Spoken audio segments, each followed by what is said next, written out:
Welcome to Falling into 40 with Bailey and Jessica. Welcome back to Falling into 40 with Bailey and Jessica. We are so glad you're here today, and we are excited to be here. We are thankful for our listeners, and we're ready to get going. Yes, we're excited now that we're kind of in summer officially. How's it been going? We are officially in summer, and it's good.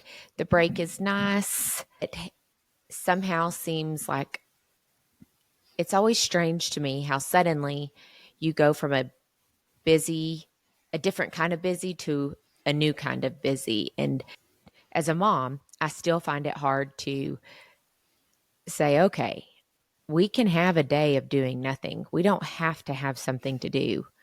And everybody has to entertain themselves, and you know where the snacks are, you know where the fridge is, and let's just rest. But that's hard for me to do. I would like to say that I'm good at it and I'm good at resting and just chilling. I know I need to, but so far I haven't done a lot of that this summer. But we are doing good. So, yeah.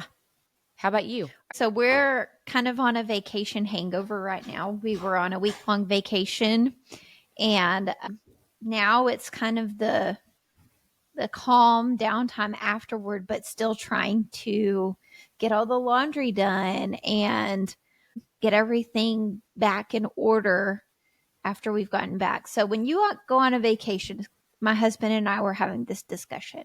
Are you a get home and get it all unpacked and put away, or does it take you a little while? Well, what is a little while? What's the definition of your little while? Because I am not a get home unpack. What I'll do is I'll get the laundry done. I'll get all of that taken care of. But the suitcase that is packed with the other stuff that either didn't get worn or the toiletries, yeah. A week and a half later, it's still in the bag. So we got home 4 days ago and the suitcases are still open in the floor. So, yeah, that's where we're at. The laundry is out of them, but like you said, we went snorkeling, so we have snorkel goods, golf supplies, all types of stuff just in there. And going through it is just like pulling teeth. Yeah. I don't know why. We went to Schlitterbahn, which was what we do. It's kind of our annual thing. And I did all the laundry, but the main bag of mine has made its way from my floor of my bedroom to the closet. It still has the stuff in it, and I need to unpack it, but it's the worst. I don't want to. It's annoying. I'd rather carry out the trash and sweep the floor. I don't want to unpack. It's like putting laundry away. It's the worst. I don't know why. I've pulled weeds the past 2 days and the suitcases are still in my floor because I'm like, okay, there's a lot of yard work that needs to be done. We were gone. It looks like a grown-up jungle. I need to do this yard work, and the suitcases are still in the floor. Anything but the suitcases. Yeah. Everything else takes a priority. I mean, I even still have, this is how bad it is. My meds that I take, they're still in the suitcase, and I've just been going to the suitcase to get my medicine out in the morning and at night. And that's not normal. I need to put it where it belongs and get back in my routine. But oh my goodness, I do get my car cleaned out if we've taken the car. I do that immediately, but it's just the suitcase. It's getting the suitcase my suitcase done. Everybody else's gets done, but my suitcase is the one that just hangs out for a little bit. Yeah, my So- daughter, she was unpacked, laundry done, put away that day we returned. And she will probably be that way for life, but I can't do it. I can't clean Me it either. out. I can't get it put away. I don't know why. It's daunting. It's very hard. It's a difficult thing to have to do. Well, I'm glad to know I'm not the only one. No, you are not.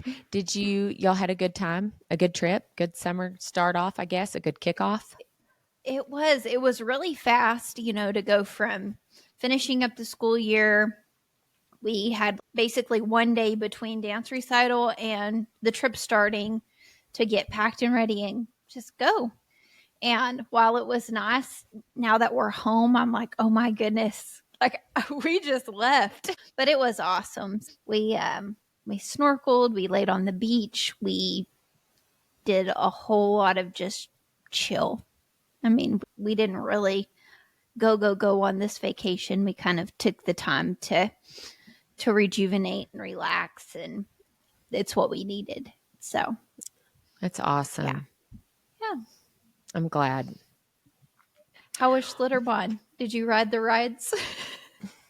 Yes. A ton of rides, endless amount of times, and got a massage That's good. when I got home. Yeah, it was great, but I could have gone like for a 3-hour massage. Yeah. I don't know if that's healthy, but I'd really like to sign up for one. I could do it. Sign me up. I know. Yeah. No, nonstop. Just switch out therapists when somebody's hands need a break. Yep. That's where I'm In at. fact, I could just have a IV so that I could get my hydration still. I mean, I don't want to get up. Your nutrients are good, taken care of, and you're just rubbed. Yeah, all day. Oh gosh, I do have a mowing story. So the bag, I can't bag the grass that I cut because I don't know if you've ever, it would be great if somebody had at one point driven by while I was trying to catch the grass, because there have been times where I didn't know the tube wasn't connected and the tube is like flailing in the air. And so the clippings are like just shooting straight out from the tube instead of into the container on the back. Yeah. So now it's just I don't even try, like it just needs to be blown afterwards and whatever. So for whatever reason, it had been hot out. I mowed and my legs were like crazy itching when I got off the mower. And I thought, I have to go in. This is going to make me nuts. And I wasn't going to take a shower because we were going to go golf later. And it was, like I said, it was hot. And I thought there's no sense in that. So I just got a washcloth and I wet it and I wiped the grass and the dirt off my legs, and I had already itched my legs like pretty hard. Mm-hmm. And you know how if you get bit by a mosquito or something, once you start, you just can't stop. Right. Well, that's kind of what was going on. So I remembered suddenly, oh gosh, I remember I got this Avon Skin So Soft lotion, and which is like the best stuff. And I got it on sale. And I mean, like I was pumped. I thought that's going to do the trick. Well, I grabbed it and I rubbed it all over my left leg. And immediately the immediate first thing that happened was I thought, ooh, this doesn't smell right. this has a very odd odor. And then the burning on the itching turned to fire. My leg was on fire. And I mean, I was freaking out. I thought, oh my gosh. I grabbed the bottle of lotion, and in little letters underneath, the Skin So Soft, Avon Skin So Soft, it said hair removal cream. Yes. Like, number one, I don't know. I've never used Nair. I've never used hair removal cream. So my question is, does that stuff work by burning your hair off? Because it burned my legs so bad that the areas that I had scratched became like swollen, and my leg was like hot to like I had a fever. Right. So I sent a picture of it later because it didn't go down. Like even after I washed that off, we went and golfed that night, and I mean my legs looked like something bad had happened, and that one leg was way worse than the other leg. So I'd sent a picture to my mom and another friend, and my mom was like, oh my gosh, how does this, are you kidding? I said, I know, but like I wouldn't have bought it. Like I really thought it was Avon. Yeah. Yeah, just Avon Skin So Soft. I didn't see hair removal cream underneath. And I think it scarred my leg.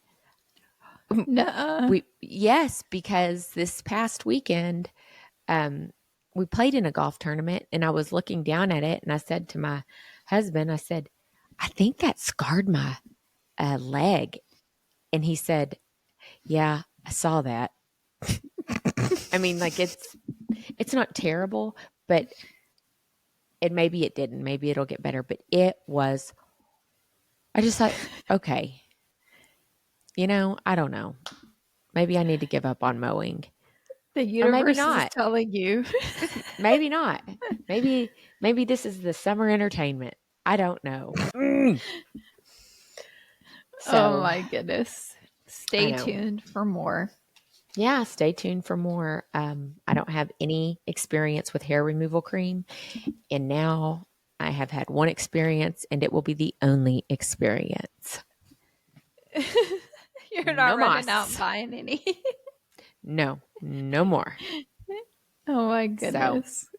Yep. Oh goodness. Well, we talked about human trafficking and sex trafficking on one of our episodes earlier in the spring. And I think that we should kind of talk about just crime in our area locally and what we're seeing, and just kind of start from there. Honestly, after we had that conversation about human trafficking, I can tell you that I have been much more conscientious when I'm out, and especially like being out of the country this past few weeks, just kind of keeping my radar up a little bit. Growing up in the small town we grew up in, I haven't always been great about just keeping my eye out and always being mindful and watchful. And after we kind of had that conversation and dug deep into that research, I have been just a little more mindful and aware of my surroundings, especially when it's just me or just me and my kids or just me and my daughter, even in my own front yard, just making sure, because I feel like once you drop that radar, once you're not looking around, that's when something can happen. So that's kind of what that conversation opened up for me, is just making sure I'm kind of on alert a lot of times. So, and that's good. We have to. That's what we have to. We can't let our guard down. We have to be watchful and aware of what's going on around us as much as we can. And I will tell you, yesterday I went over and had a hair appointment, and I went to HEB, and I've been doing my online orders, which this was a great reminder of why I'm going to not stop in, because I went in, got my stuff, got back out to my car, and I'm loading my car up, and in front of me, there is a car parked, but diagonally in front of me, there is not a car, but there is a woman standing in that space. And she has her cell phone to her ear. She's talking very loudly, doing lots of hand motions. It sounds very dramatic, whatever conversation she's having. There is a car parked next to me on either side as well. So I'm kind of looking around. There are other people loading their cars. And so I had this weird feeling. I just thought this is bizarre, because there are several people that I had watched that wanted to park in that parking spot, but she's just standing in it, and she's continually waving her arms, and she caught my eye multiple times. So I quickly got my groceries in, shut the back, and area where you put the carts was right behind me. So I put my cart up, walked back to my car, got in my car, and immediately locked the door. Again, it was a woman, but it doesn't matter. I just had this weird feeling.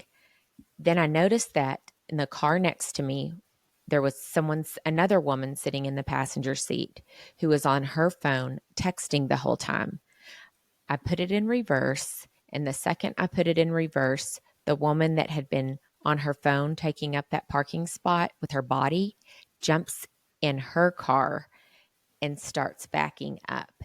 Now, I don't know what it was. I could be overreacting. I would rather overreact than underreact. But I feel like it was some kind of a scam or a setup. And whether or not it was for money or something worse, I don't know. And I think you just have to trust that gut instinct, because I could have been like, ma'am, is everything okay? But I just had this feeling that it wasn't a good situation. And obviously, whatever it was okay, because she got in her car and drove off after I drove off. And I'm thankful that everything was okay, but it just made me think, I don't know. Usually there's a reason why your alert goes up and your body kind of feels those things and triggers those things. So I think it's important that you do trust your gut and that you do pay attention, because how often do we just load up our cars or unaware of our surroundings, jump in and go, you know what I mean? And so there was some reason that you were on alert there, I feel like, for sure. I definitely think so. And I'll never know. And I'm glad I'll never know, because there have been times when I have asked somebody if they needed help, but right now and in that situation, for whatever reason, I just knew like this is not okay. But in looking at that, I did a little bit of research, and scammers, which is a big thing. Obviously, you can do that by all kinds of different ways. The elderly are taken advantage of quite a bit, and that's over the telephone. They get the phone calls and have a tendency to believe whoever it is that's calling and say, we'll hand out their social security number, bank account numbers. And actually, Bailey, a mutual good friend of ours, her mother received a call, 2 weeks ago, 3 weeks ago. And the person said, your son has been in a really bad accident. Oh my God. And they're okay, but they were at fault because they had been drinking, and he needs this money to get bonded out. There was this big story, and her mom was smart enough not to just wire the money or whatever the person, however they were asking. She didn't get them the money that they wanted. She called her son. He answered the phone. He was fine. He was at work, but it scared her mom to death. I mean, just scared her to death. And Yeah. so that stuff still goes on. But I looked up parking lot scams, and they're still going on. And they've been going on for years, and they don't seem to be slowing down, whether it's in a smaller city or a bigger city. One of the number one thing that I ran across on multiple websites was the bogus parking attendant. And that's where you arrive at an event. So maybe you're going to a concert, you're going to go watch some or a basketball game, you know, you're going somewhere to watch something. They point you to a nearby lot. You pull in, you pay for your parking spot, you get a payment stub. So they even have the knowledge to give you a little stub. But when your event is over, you're looking for your attendant who took your payment, and they're gone. And unfortunately, so is your car. Oh my gosh. Yes. Yeah. So that's a one that is a big one, apparently, because it was the number one. And the way to avoid this is only entrust your car to a parking lot attendant with an official logo, a real sign, and a contact number. If you're suspicious, do a quick search on the company. Also, examine your payment stub before leaving the lot to attend the event. It should appear authentic, and at the very least contain some information about the parking service as well as actual proof that you paid.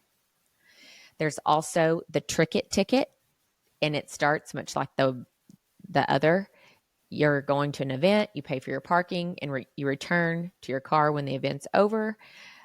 Only this time, instead of finding that your car is not there, you'll find a ticket stuck on your windshield for illegal parking. You'll also find a helpful note informing you about a lawyer who can help you lower the ticket, or about an online site through which you can pay the fee. So it says avoid tickets by only using official parking lots. Don't park anywhere that maybe looks like a parking lot. Make sure it is legit. And the lawyer is usually a scammer. It's not really a lawyer, and they're just hoping to milk you for some cash on an online site that's really riddled with malware and, you know, going to infect your computer and all that good stuff. The phony mechanic. Don't trust anybody.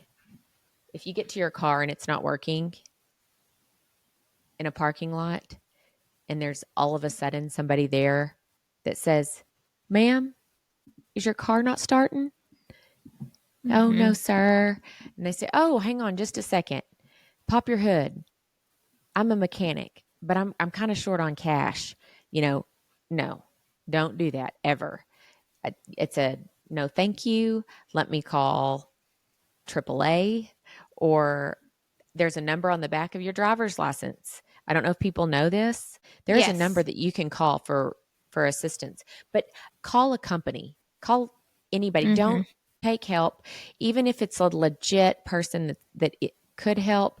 You don't know. You don't want somebody to take your cash when there wasn't anything wrong with your car to begin with, and they've just messed with it and been able to get it where it wouldn't work or start. One more that's a constant in the parking lot. And this is where, and I've heard of a lot of this, where they put a Post-it note on your back windshield in the area you would look when you're backing up. And so you see it and you put it in park, open your door, and go to grab the Post-it note and remove it. There's several things that they can do. Obviously, they can hurt you, grab you. You know, they can also steal your car because you've got it started and you're not in it. You know, a lot of things you can get a lot of ways you can get hung up there.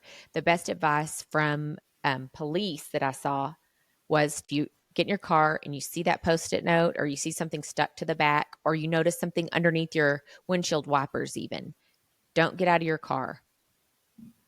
Back up, leave the parking lot, get somewhere where other people are around, whether it's a gas station a couple of miles down the road, something, and then get out, remove it, throw it in the trash. continue on your way. Just ridiculousness, though, right? Well, and we grew up in a time where you could trust people for help. So if you broke down on the side of the road, we had our hazards flashing, and a lot of times people would come stop and help you change a tire or anything like that. And that was very normal.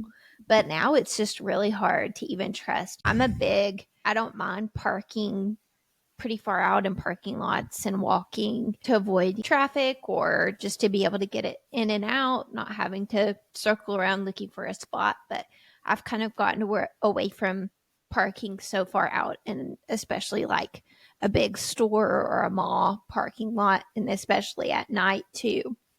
I make sure I park up closer to the building. And when I'm walking out with a group of people, because you can easily find yourself in a dangerous situation if you're not aware and if you're just kind of going through your norm. And again, it's not to make people feel like, oh, I need to be scared and I need to be on high alert all the time, but it's also just to make sure that your awareness is activated constantly, especially when you're alone as a woman.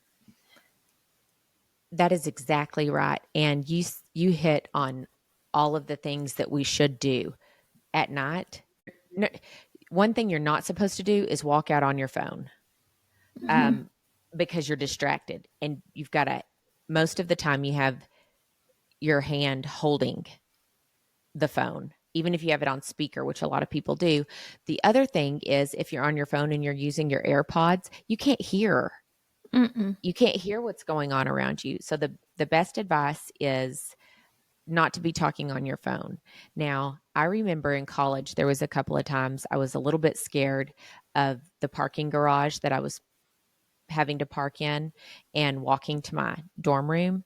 And I would call and just not talk, like call my mom, and then she was on the phone. And this was before there was all of the things now to help you stay safe and track you, all of those things. So I don't think those are bad ideas, but you've got to be aware. So you've got to be aware of your surroundings, parking near lights and close to a building if it's at night. And definitely, you said it, not alone, with other people walking to your car. And for young people, young girls, young boys, just teenagers or young adults, really anybody, you need to not think that you're untouchable, because we could all be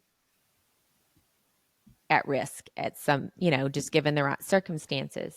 And you also said something else I think that's really important, that we don't want anybody to walk around scared or anxious or anything like that, but it is 2024 and God gave you a brain, so use it, right? Be aware of your surroundings. Don't be dumb. I used to carry, I need to put it back on my keychain, but pepper spray.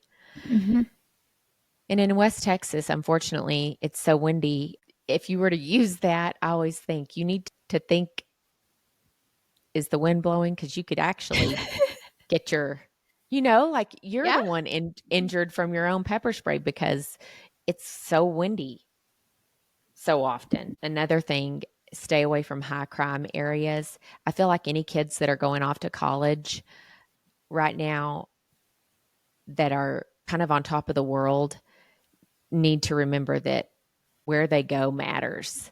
So, if they're going to a friend's house that's close to a bad neighborhood, maybe have them come to your house. There are ways around avoiding the higher crime areas, and just be smart. It's not worth it. It's not worth risking your life, your friends' lives, or whatever it is that you're doing. Well, and young people often don't think about that first. They think about what they're going to go do or what the fun they're going to go have. And they oftentimes don't look at that. And if you think about it, someone who's going to be preyed upon, those horrible people are seeking out someone who is vulnerable, who is going to be not paying as close attention, who is not as confident, who is probably in a younger age group that they think that they can have power over. So making sure, especially our young people, are protecting themselves in that way too, because like I said, if your feelers are down, or maybe a younger person has had alcohol involved and they're inhibited in some way, they're going to be more likely to be preyed upon than somebody who is confidently walking out to their car with a group of people. So just making sure that we really educate our young people, especially kind of like you said, those girls going off to college that aren't really thinking that way and are just excited to be away from their parents and things like that. I'm really glad you brought up the alcohol thing because, you know, whether you condone it or not, if your kid is going off to college, if they haven't already, they're going to be faced with an opportunity to partake in all kinds of things. And one of those things is going to be partying. And whether they do or not, I don't know. But if they are, they you've got to have these talks with them because really girls especially need to stick together if they're going to be going out and drinking more than a drink. If they're going to have several beverages, they need to stick together. And girls are normally better at that than boys. I did see a reel or something on this, and it was true. It was about girls that go out together. They usually will like drop everything and say, okay, has anybody seen, where's Amanda? I haven't seen her in like Mm-hmm. 3 minutes. And they all like together find the girl and then they continue on. And guys are like, oh, Joey, I guess he left. Yeah, he must have left. And they just kind of keep going. But it was true. Girls do tend to look out for one another, but they need to look out for one another. They need to be aware of their surroundings and realize that if they're all under the influence, that they are going to be a bigger target. So especially stay together in those instances and just beware, have your rides planned out. Don't get in the car with somebody that just seems nice that's going to take you home, even if you're all together. I mean, have it planned out and just be aware, be smart. I did look at the most dangerous places in the US in 2024 right now to live. And just for fun, I wanted to see. And Memphis, Tennessee was number one. Wow. That's shocking to me. I wouldn't have I thought know. that. Number two, St. Louis. Mm. St. Louis, Missouri. 3, Detroit, Michigan. That was not a shocker. I kind of felt like that was going to be the first one. Birmingham, Alabama. Little Rock, Arkansas. New Orleans. And then Cleveland. Interesting. I also looked at our hometown. Mm-hmm. And so when it's looked at from a national average, it's hard to even view that comparison because it's doing it compared to Houston and these cities that I just named. But it's like at the halfway point. But like I said, that's kind of hard to look at. But when I looked in Texas, Odessa, the crime rate's high per capita when looked at it like that. And it says that 808 violent crimes per 100,000 people was the violent crime rate. And then the property crime rate was 2,505 crimes per 100,000 people. And then the total crime rate was 3,312 total crimes per 100,000 people. So you had a 1 in 30 chance of being a victim of a crime if you live there. And that means compared to the national average, they are 41.2% higher than the rest of the country. And violent crime compared to the national average was 108.4% higher. I mean, it broke it all down. And violent crime was 81% higher than the state of Texas. All the more reason to be aware Vigilant. and to Yeah. be on the lookout and making sure, again, that there is so often that I go shop for groceries and things like that, just making sure you're there during times that are safe. It's during the day, it's not in the evening or at night as much, and just keeping yourself safe. And lock your car doors. Yeah. So many people don't lock their car doors.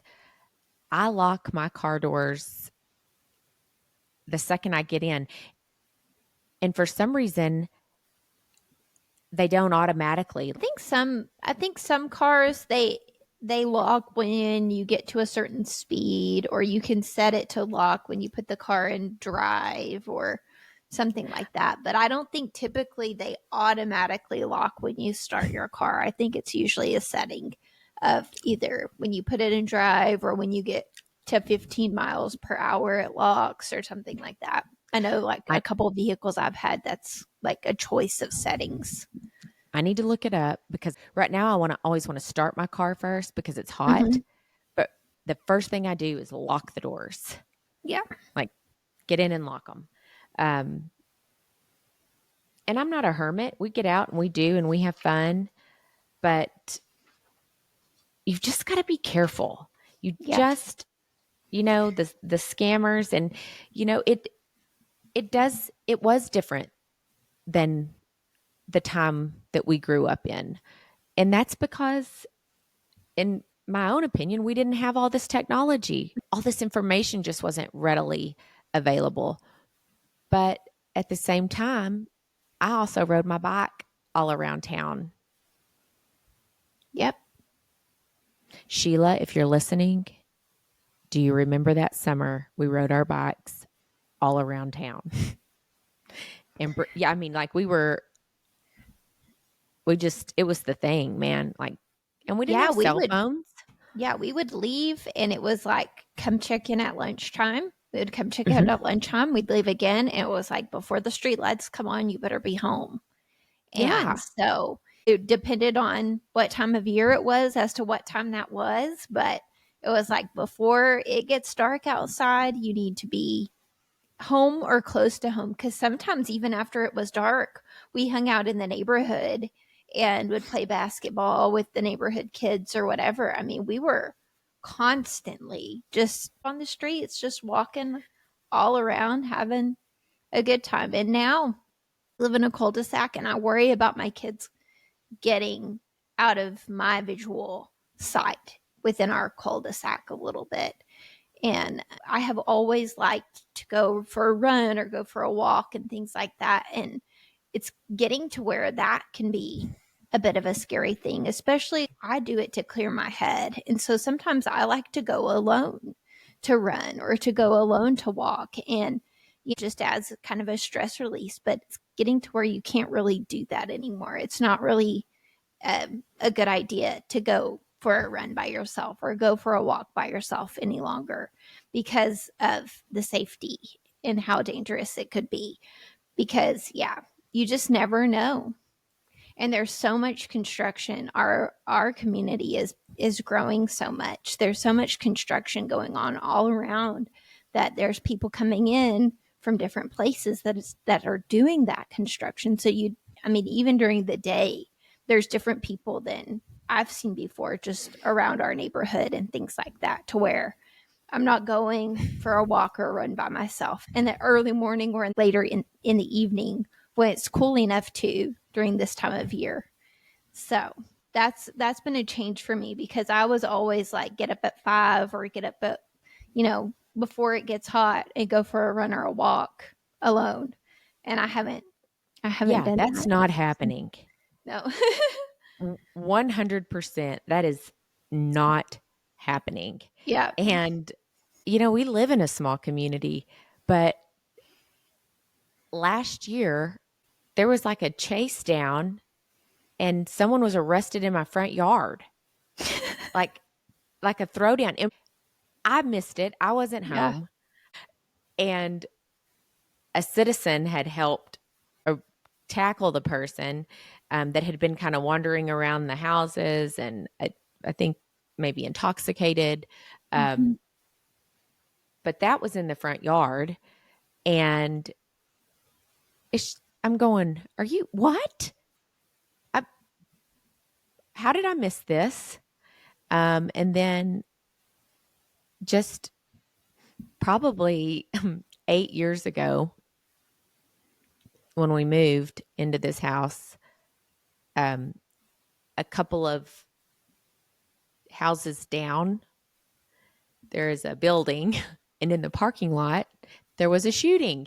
And we don't live in an area where there's we don't live in a town where there's like a ghetto, or No. you know what I mean? A high crime area. No. And so it's just, I mean, those are weird things, and they're crazy. They don't happen every day. But again, if I'm outside watering my plants, and the boys are messing around, I'm watching. If somebody's passed my house like 4 times, look at your license plate, bro. I got your number. Come back again. I'm going to need to see identification. And let's not take that into your own hands, please. Yeah. Excuse me. This is the checkpoint. I need to see your license and registration. That is not safe. No, it isn't safe. But, I'm a good neighborhood watch person. Yeah. And it's good. We have good neighbors, and those are good things to be kind of on the lookout for. But it's just a different world today. And when you look at actual crime, the statistics, it really looks about the same for years and years. It's almost to a point, Bailey, where I don't know if those are statistics that you can really go off of. I don't know what's going on in this crazy world, but I do know what I see, and I know what I feel. And I think that you don't live in fear, but you do live smartly, and you just pay attention, whether you're by yourself, your kids, with other girls, a group of friends. Just be aware. And I'd rather be over observant than be the person that wishes I saw that and I thought something, but I just thought, nah, you know? So I don't know. I don't think that's a negative perspective. We all want to see the good in people. I want people to have the best intentions, but unfortunately, that's just not the way it works a lot of times. So it's better to be careful. Yeah, I think it's important just to spread awareness, because it is just so easy just to get caught in the busyness of life and just get caught up in what you're doing and lose sight of what's around you, to the point that, you do find yourself in a dangerous situation. So making sure you're on alert and you're doing things in a smart way, and to avoid situations that way. And yes, just being aware and remembering that sometimes we may feel like we're invincible and, we can do anything. Sometimes it's out of your hands and you are not invincible. So be smart. And I saw a road rage issue the other day while we were out of town. I saw a car get mad at another car in a McDonald's drive-thru. And I'm not kidding. I was looking at my husband and I said, this kind of feels like something's about to go down. And one of the boys had said, honk. And I said, absolutely not. This is when people go crazy. Yeah. You don't know, all of a sudden you've got stuff waving in the air, and I don't know. I don't want to witness it. Don't want to be a part of it. So it was a good reminder of, keep your cool when you're behind the wheel too. Yep. Not worth it. Nope. So I am on the edge of my seat to see if there will be another mowing story between now and next time we talk. Yes, because I will be mowing the lawn. So we'll see. Maybe I can start popping wheelies and I mean, make a show. Just have someone video because Yeah. we may need video evidence of that. You know what? Maybe I just need a GoPro though. I mean, I just want you to experience my mowing with me. Okay. Take us a mowing takeover. Yeah. You can all go on a ride with me as I mow the lawn. We'll see. It probably looks like a ADHD squirrel darting all over the lawn. There's no telling. Hey. What? I am falling into 40, folks. We are on the countdown. What is it? 7 days? 6 days left. Oh my gosh. 5 days left in my 30s. Not even 5 full days. I want y'all to know I'm being real honest. I'm having a little bit of a hard time with it. And it seems dumb. When I think about it, I think of all the things I'm grateful for, but I can't explain it. It feels weird and uncomfortable to be turning 40. I'm grateful for my life. I'm grateful for so many things. It has nothing to do with that. But turning 40 is feels like a struggle. Feels like it's going to be a struggle. I hope it's not, but I don't like it. And I don't know. Like, I'm not excited about my birthday. And I'm a birthday freak. I like my birthday. I like your birthday. I like my kids' birthdays. I mean, I like them all. And this year, my mom even wanted to throw me a party, and I decided no, I didn't want one. I'll come party on the mower with you. Yeah, maybe I'll be mowing. in black, with black balloons tied behind the mower. I don't know. We'll see. That's all though, just being honest. So I'm kind of falling, I think. Stumbling. Going 2 miles an hour. So whether you're falling into 40, face planning, not excited to be falling into 40 like me, we don't care. Come join us. Jump, hop, skip. If you're way past it, if you're not even close, we don't care. Come join us. Join my pity party. And be aware and be safe. We're Thank you. Thankful. Bye. Thank you for tuning in with us on today's episode of Falling into 40. You can find us on Spotify, YouTube, and Apple Podcasts.